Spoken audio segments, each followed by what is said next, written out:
Achewillow, Season 4, Chapter 9, Deep Cuts.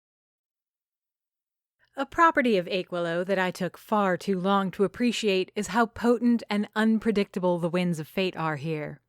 You have to possess a faith in the inherent dynamic of the world and a grasp of how the gears of this kind of place turn to really get it. I don't think I'm quite there yet. The gist of it, as far as I can tell though, is that fortunes can flip and change like a tarot deck caught in a storm. Today is especially symptomatic of that fact. I woke up in an unusually good mood, especially considering the circumstances. I was even able to leverage my cheer to my advantage. We talk about positive energy in very broad philosophical terms. They're good vibes that make us more productive, optimistic, and help us be more dynamic. We get things done and take on tasks we'd usually avoid head-on. In the hands of an actual witch, however, albeit a novice still struggling to find her footing, positive energy can damn near be weaponized. But only as long as it lasts. It takes so little to disrupt that flow of good vibes. The simplest and most innocuous encounter can cause irreparable dissonance. The damage to all the grandiose designs conceived during that time can't be overstated. The best of works laid low by little more than one bad conversation. In Achewillow, that one bad conversation will often be followed by another. It'll be coupled with an unfortunate encounter, and finally, it'll be highlighted by something so strange and confusing that even the vestiges of any residual positive energy are wiped clean. Having to endure Ophelia for hours on end, and then an encounter with Adele Remington, had done enough to damage my chipper mood on their own. I thought, for a naive moment, that seeing Vicky would somehow bring everything back into the proper frequency. Like how a crêpe Suzette is just a poor, flat pancake soaked in Grand Marnier until a match is brought to it and the magic of flambe happens. Instead, she ordered a drink that isn't her usual, throwing an already spiraling day into absolute chaos. Twice now, customers to the Achewillow have ordered a usual that isn't their own. A usual that I now know to be a dead woman's favorite. It matters, I say, emphasizing to Annabelle the importance of someone's usual. It very much does, she agrees. This is one thing we share. Both Annabelle and I serve drinks. I serve everything from simple black coffee to fancy concoctions of crushed ice, steeped exotic tea, and various syrups and sugars mixed together into a frappé. She serves cheap cocktails at student parties, trying her best to make tasty, even delicious drinks with the worst possible ingredients made available to her.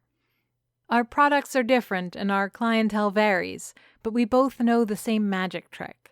The power in knowing what everyone's usual is.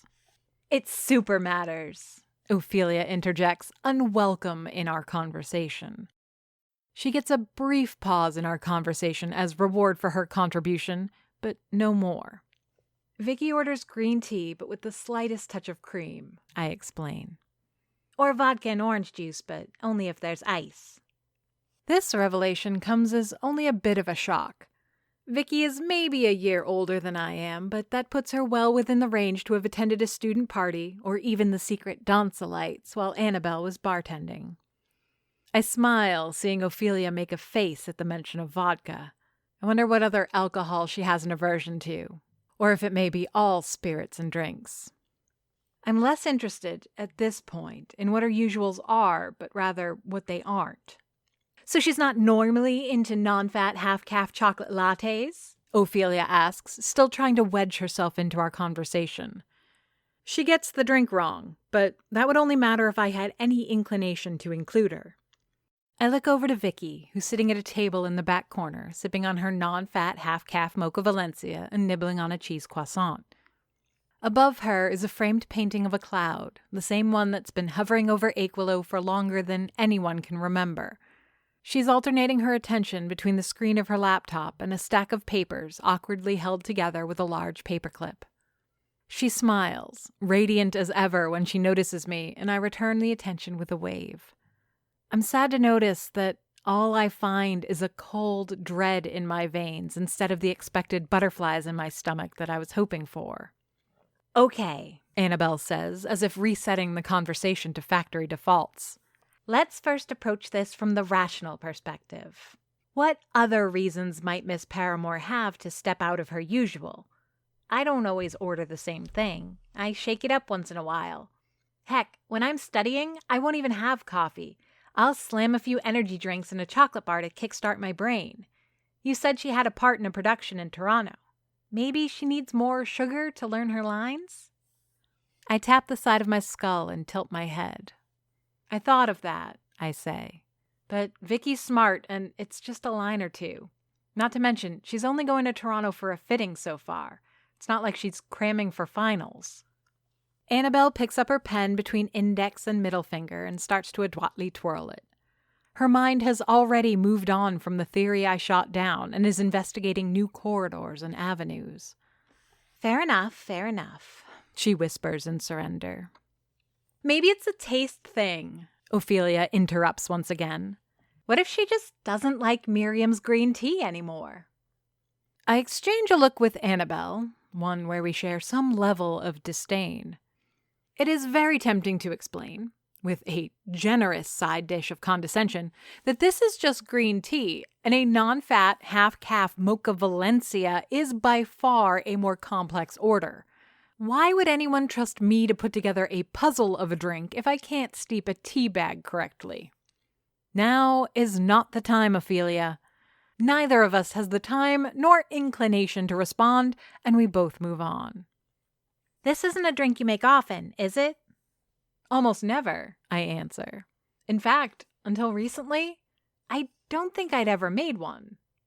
Annabelle's lips tighten up and her hands slap together in her little version of a eureka moment. That's it then, she proclaims. Ever hear of the Bader-Meinhof phenomenon? Not even a little. It's also called frequency bias. It's this mental quirk where once you notice something for the first time, you start to see it everywhere. Learn that in psych class? Annabelle nods, proud to have found a use for her education. And now you see it everywhere? I ask, savoring the moment of mischief. Hilarious, she says, clearly amused but unwilling to admit exactly how much. Ophelia, however, is damn near choking on her laughter, as if she'd just witnessed an act of unprecedented mirth. Once again, we make an effort not to acknowledge her, hoping she'll get bored and go back to her knitting. Even her cat seems annoyed at this point. Kidding aside, Annabelle picks back up. Maybe it's just a drink that's getting increasingly popular? Weather's getting colder and people want something with a little more substance than a cup of tea? I lean on the counter and scratch my head. A quick glance to the front door reassures me I'm not neglecting a customer. The hypothesis makes sense. Every fall, I get an endless stream of people asking for pumpkin spice this and fall spice that. Except, of course, for those who make it their business to specifically not ask for pumpkin anything. How do I know they don't want it? Oh, they tell me. They tell me. Maybe this is the new fad, one that flew under my radar until it was pointed out. And, like when I first learned about KitchenAid stand mixers and started seeing them in every cooking show from that day on, I'm only now seeing them everywhere. My gut, however, tells me otherwise. I want it to be that, I say. This Dunning-Kruger Bader-Meinhof, Annabelle corrects me. Sure, Bader-Meinhof phenomenon. But I find it far too convenient that this was Nancy Tripoli's usual drink order. And if there's one thing I know, it's that there's no such thing as a coincidence. Another interruption by Ophelia, and one that isn't even accurate. I'm fine with coincidences. Sometimes things just happen a certain way. In Achewillow, however, especially when there are deaths and disappearances involved, they're not the sort of thing I can conveniently sweep under the rug, no matter how much I might want to. I bite my tongue to prevent any venomous retort from slipping between my teeth. Still, I must have allowed some measure of vitriol to spill into my cup, either in the form of a particularly annoyed frown or maybe even an obvious eye roll, because our new resident knitter and interloper goes from meddling and helpful to fuming in the snap of a finger. "Listen," she spits. "I'm just trying to help, which you obviously need." "We didn't ask you for any help," I say, keeping my head surprisingly level. "This was Edmund's idea anyway," she says, picking up her bag and her tea and croissant. "I'm only doing this because you're all his friends, and I thought it would be easier on everyone if I made friends too. But if you don't want me around—" I think her trailing off and pausing was meant as our last chance to apologize and include her. I can imagine Annabelle might have been inclined to do so, and under warmer circumstances, I too might have obliged. Right now, it feels too good to take something away from Ophelia, the same way I feel like she's been taking from me since her arrival. "Fine, I'll solve this on my own then." And, with a final huff and her threat to take even more away from me, she stomps off to a table deep in the Achewillow's dining room. I cut my conversation short, both to allow Annabelle to get her homework done and to start putting together the lunch menu. I need to let my oil and balsamic vinegar dressing warm to room temperature, and I have tomatoes to cut for both the salad and one of the various panini sandwiches that will fill the plates and stomachs of my patrons. The responsibilities of Achewillow's Day encroaching on the duties we have to the night. Or that I have to the night. All part of the rich and storied Dufour heritage, something I have yet to fully understand. It would be nice to find a user's manual tucked away somewhere, perhaps under a floorboard. Maybe I should put my ear to the floor of the apartment upstairs and see if I can hear a heartbeat. My chef's knife slices through heirloom tomatoes that I quarter before tossing them into a bowl. 1 out of perhaps every 20 ends up in my mouth, popping between my teeth. Cutting vegetables and stirring simmering sauces are a great time for introspection. Especially with how long I've been chopping things, the movements are now well written into my muscle memory. It's downtime that isn't downtime. I feel the edge of the blade break skin, then go through flesh, then hit the wooden board with a loud tack. Then again, and again, and again. Each hit feels louder as I imagine them to be Stefan's step as he walks down the stairs from my apartment. His shift is about to start, and with him comes the reminder of duties towards the night here in Achewillow. Tack. I have to get the macaron sprite so Annabelle can take care of it for a few days. Tack. Whoever this Ophelia is, I need to get a handle on what she knows and how she put the ghost of Gary Remington to rest. Tack. I need to figure out what happened to Nancy Tripoli, if only to save Stefan. Tack. Before I know it, my index finger is in my mouth. I don't even feel the pain. You never do with a sharp enough knife. Only the electric sensation of skin splitting and metal slipping in between nerves. The pain will come later, but the sting to my ego will burn far hotter than the cut itself. When was the last time I slipped and sliced my finger? Was it that time at school when I was so livid at Chef Gagnon that I cut potatoes for an hour just so I could stab something 100 times? The knife takes a short trip to the dishwasher before I take the finger out from between my teeth to inspect the damage. It's shallow and it doesn't bleed much. I'll have to disinfect the counter, and these tomatoes are going into my own stash, but I think I can dodge stitches this time around. My little first aid kit, conveniently stashed inside a cookie tin, is up front, underneath the counter. I keep it close to the coffee machine because, let's face it, that's where I've been needing it most. The dining room is much as I left it, a quarter full with the low murmur of a dozen patrons typing, talking, and eating as background noise. Annabelle looks up at my arrival and immediately looks worried when she notices how I'm holding my finger. "It's fine," I explain, heading off any question before it's asked. "I slipped." "You'll want to disinfect that," she says, standing up from her stool to get a closer look. "Do you have any whiskey or vodka?" In lieu of words, I give her an incredulous and puzzled look. My facial expression is almost loud enough that one could hear a sarcastic "really?" ring through the air. "Or just rubbing alcohol," she shrugs. "I guess." The two of us are comfortably ignored by the assembled clientele of the Achewillow as we forge through the odds and ends of my makeshift first aid kit to find the right type of bandage. On the one hand, I'm glad we're not attracting attention. The last thing I need from my customers is their imagination catching fire with just how much I bled on their next meal. On the other hand, there's Vicky Paramore. Part of me wishes she'd look up and see my distress and maybe, just maybe, walk over to see if I'm doing okay. I know I'm building an unwarranted fantasy around what should be a very normal, very platonic dinner, but I can't help it. There is, however, one customer who does notice my pain. While my finger is back in my mouth, less to stem the flow of blood and more to make sure that none of it drops on the counter, Annabelle is struggling to take the wrapper off an adhesive bandage.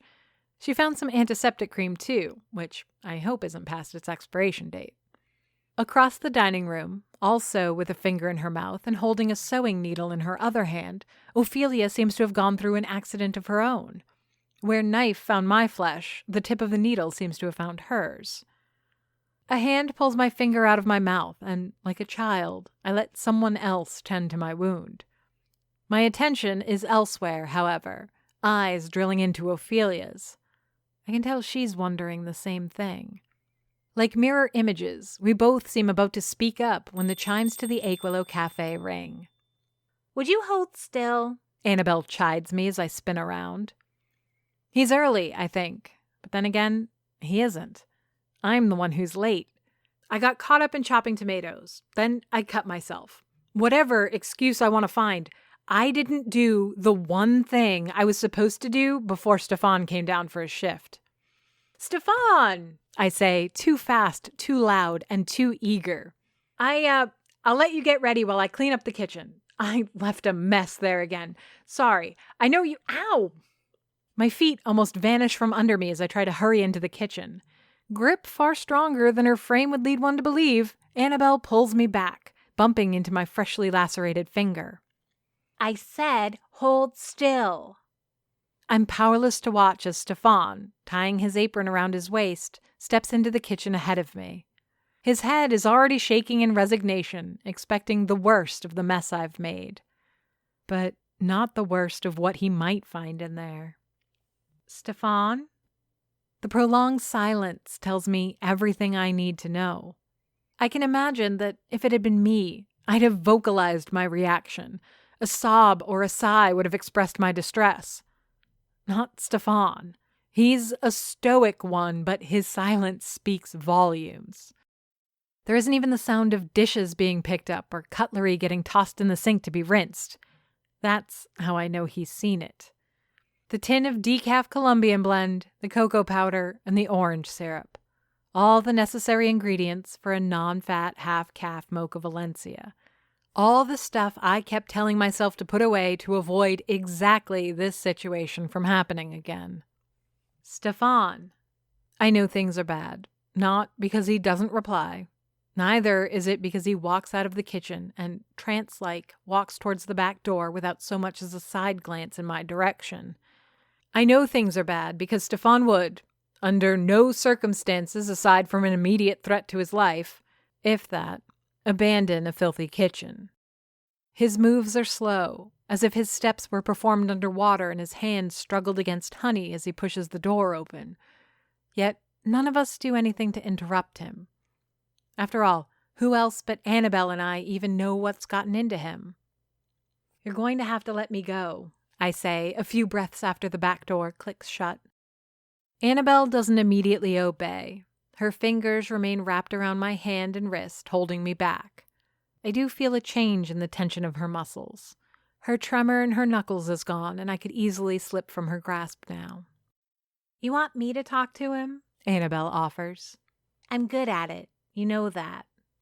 The temptation of allowing her to take the burden off is strong. And she's right. She is good at this kind of thing. Annabelle has a knack for listening and slipping in just the right amount of comments and just the right kind of questions to allow one to unburden themselves.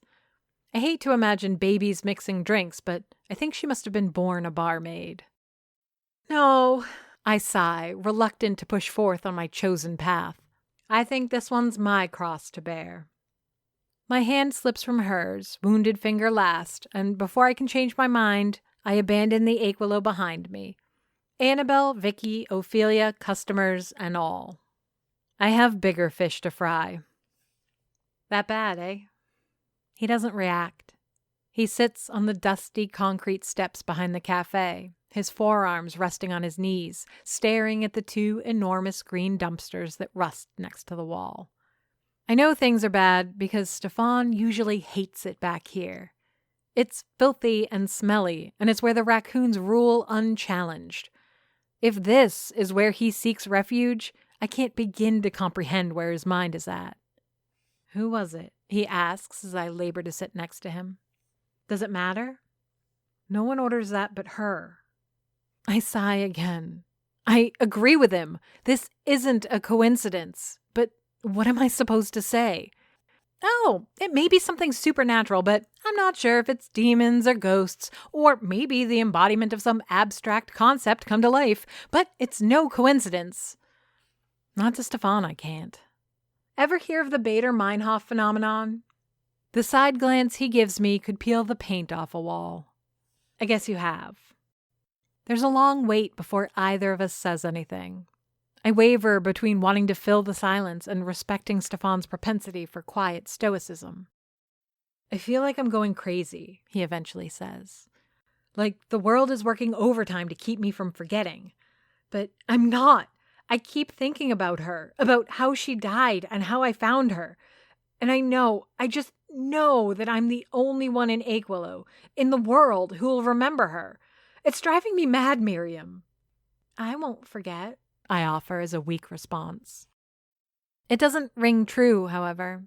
He can see it as well as I can, and I expect him to call me out on it, but he does the only worse thing. He lets his shoulders slump and his head sink between his knees. The disappointment would be easier to stomach if couched in anger and frustration. The quiet resignation only makes it clear that he's given up on me, on himself, and on Nancy getting justice. And who am I to argue?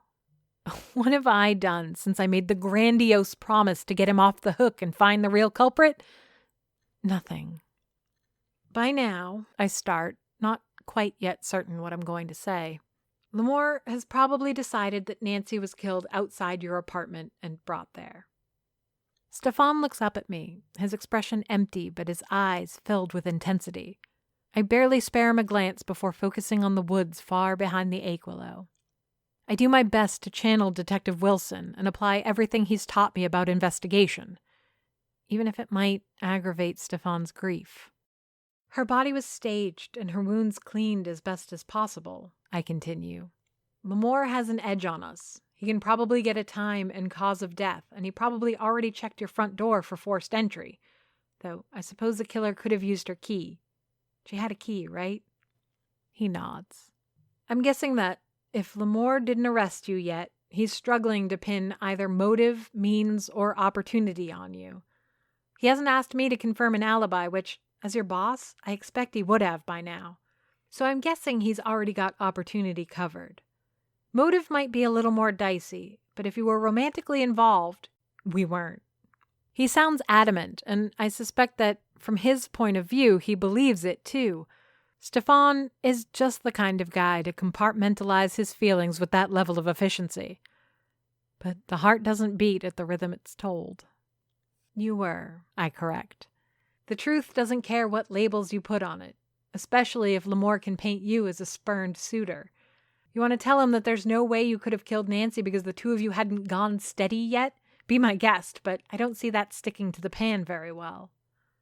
It takes a moment, and I can see from the slight tremor in his lower lip that he's calculating potential comebacks and alternative scenarios. Anything but admit that he's not a robot and actually has feelings. What does that leave? There's a sudden steel in his tone, the minimum structure to hold up what could, with work, become determination. It's as close as I can get to him cheered up, I know that. When I'm chewed up from within by a personal catastrophe, I bake and cook. I keep my mind busy. It's the same for Stefan. I won't get him to dance and sing, but I can get him focused on practical matters. and Stefan loves anything practical. I smile, satisfied with the minuscule amount of progress. Means, I explain. Whatever the cause of death, he has to figure out how you did it, where you did it, and how you managed to bring her back to your place unnoticed. If Stefan was capable of what we humans call excitement, this is what I think it would look like. His eyes are wide and he combs his fingers through his perfectly coiffed hair. He's like a kid the moment before they pull their first batch of cookies out of the oven, all hope, worry, and fear of disappointment. You said it yourself. You know who Nancy was better than anyone. If you can figure out where she was during that time she disappeared, if you can remember anything she might have said about enemies or maybe people she owed money to, anything that might point us to someone else with a motive. I trail off, watching him sink back into his own thoughts. Like a turtle, he poked his head out of his shell, and now he's returning there, but not empty-handed. This time, he's got something to chew on, something to keep him fed and focused. I bet if I put my ear to his forehead, I could hear the gears turning in his head or the churning of his jaws as he masticated the idea. What really signals that I've got him on the mend, even a little, is what comes next. Stefan wraps his fingers around his knees and, with a grunt, pushes himself back up to his feet. He looks around as if discovering Achewillow anew, or at least this particular corner of it. He doesn't seem quite as revolted by the back of the cafe anymore. "Who's taking care of the register?" he finally asks, looking down at me. "We are," I reassure him. "In a minute. Lunch crowd must be getting impatient." I, too, get up, putting a sympathetic hand on his shoulder. "Come on," I add, trying to sound cheerful. "I'm not paying you to hang out in the dumpsters." We're about to walk up the stairs and get back to work. I think both of us are looking forward to it. The mind-numbing routine and hustle of customer service for Stefan and the joy of the kitchen for me. But just as we both set eyes on the threshold, we see it. In the shadows, vanishing in the blink of an eye, the wave of a furry ringed tail. A raccoon. Or worse, raccoons, plural. How many of them have snuck in during my attempt to cheer up Stefan? Is it just Brioche testing the boundaries of my affection for a pastry? The Don putting his paw down as the undisputed ruler in these parts? Maybe we're lucky and it's the fat one. She's easy enough to catch and doesn't put up much of a fight. Stefan and I exchange a quick look and read an unspoken understanding in each other's eyes. There hasn't been a cry from a customer yet, so whatever the raccoon, assuming it's just the one, is up to, it hasn't been spotted yet. "There!" Stefan hisses between his teeth, loud enough to be heard but still in the register of a whisper. I see her, oblivious and happy. For all her intelligence, Brioche doesn't do a lot to challenge my wit when trying to steal food. She simply walks in, beelines it to the display, and grabs whatever is closest and yummiest. In this case, it's a cheese croissant, which she's calmly nibbling with her furry ass plopped on the tile floor. "God damn it, Brioche," I whisper in her direction, garnering me little more than a curious look from the raccoon. As I close in on her, she finally gets the message and scampers off toward the back door. Not a moment too soon either, as customers are starting to walk in for lunch hour. I have to get back to the kitchen and finish my preparations. Tomatoes aren't going to chop themselves. "Psst, Stefan, customers." He nods, all business and ready to tackle on the afternoon shift. Meanwhile, I rush back to my cutting board and... Mother damn it! Right there, on the floor to the kitchen, the trash czar himself, the Don, is pulling a fresh, unopened box of salt off a shelf and towards the exit. "What the hell are you doing?" He hisses, because what else is he going to do? "Oh, no, you don't. Do you see me going into your dumpster to steal your garbage?" I make a grab for the salt, but he snarls and snaps at my hand. The scar on my arm itches as I remember what these teeth are capable of, and, as much as I hate to admit it, I back off. "This isn't over, you little bastard." More growling and spitting, but at least he seems satisfied with his stupid box of salt. Thankfully, they never go for the fancy pink sea salt or any of the expensive seasonings and spices. Once the Don is finally over the back door's threshold, I sigh in relief. That's enough action for now, and I have this preparation to finish while— Miriam! What now? It's Stefan who, instead of being at the register, dutifully taking orders and taking payments, is sticking his head through the doorway. By the look of those big, worried, saucer eyes, I can tell something's wrong. It could be anything at this point. Maybe Detective Lamore just walked in. I've had one murder suspect arrested in my cafe before. I don't relish having it happen again. Or perhaps it's something as mundane as a customer waiting to complain. I could go for an unsatisfied patron asking for their coffee to be reimbursed. How delightfully pedestrian would that be? There's another one! With Brioche gone and the Don having left with his loot, that doesn't leave too many potential suspects. And judging from the tone in Stefan's voice, the hushed panic and that emotion between fear and disgust, I'm guessing who it might be. Oh no. Being right when you're a pessimist is probably the worst kind of affirmation one could hope for.